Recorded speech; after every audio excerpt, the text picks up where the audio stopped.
Pastor Jamal Bryant said the Target boycott is over and the people are in a disarray. First and foremost, they said, who made Pastor Jamal Bryant their spokesperson?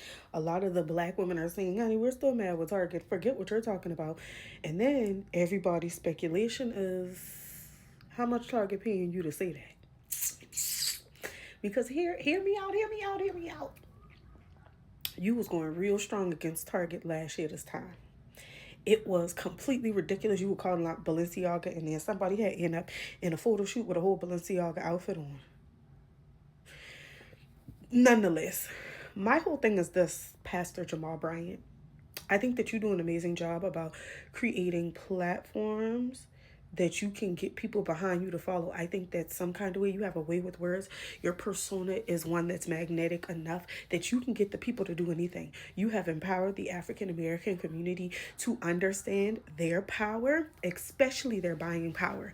And if you know anything about marketing, speaking as a marketing professional for my 8 to 5, the African American population as it relates to a consumer has a large percentage of buying power in relation to a lot of brands. Now, unfortunately, a lot of these brands do not cater to the African American community or the African American buying pool in the way that they actually purchase the brands. And so we can lean into like a lot of those designer brands. Their target audience is not the African American that works a regular 9 to 5. That's not who they're looking for. They're looking for millionaires and stuff like that. That's why their stuff is at that price point. So once you start to spend in that price point, obviously they'll target to you, but if you look at the ads, baby, none of that is for us. I just want to throw that out there. So in the same fashion, daily retailers, they understand that the African American population makes up a large percentage of who buys and shops with their brand on a day-to-day basis, because unfortunately the African American community is not known to be frugal, and we are extremely careless with our money. We will go buy a pair of shoes, we will go buy a new outfit just because, we will go buy skincare products, hair products, whatever it is. We'll buy up all the snacks, we'll buy up all the clothes in there. We don't really care. So, Pastor Jamal Bryant has started to get the African American community to start thinking about how they spend their dollar, how they stretch their dollar, and the impact of their dollar. And so, for that, I say kudos. But Pastor Jamal Bryant, you're going to have to take your time with this one, player, because them people are still mad with Target.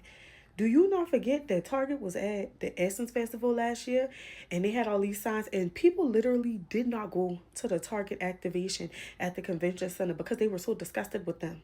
And I understand why they had to be there, because contracts were already signed before all of this Target debacle and DEI went awry. Now, the bigger issue is Target had all these different things that they had to check off the list, but the one thing they did not check off the list is to bring back DEI.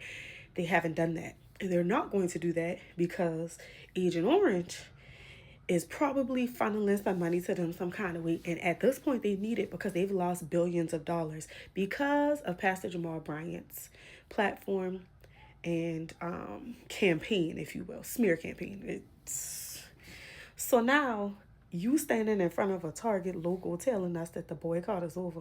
How much they pay you? Did they pay you? You saying that because you want to say it? We getting to the point where you don't make decisions for us. If they had check off all full, maybe. Pastor Jamal Bryant set this one out. Thank you.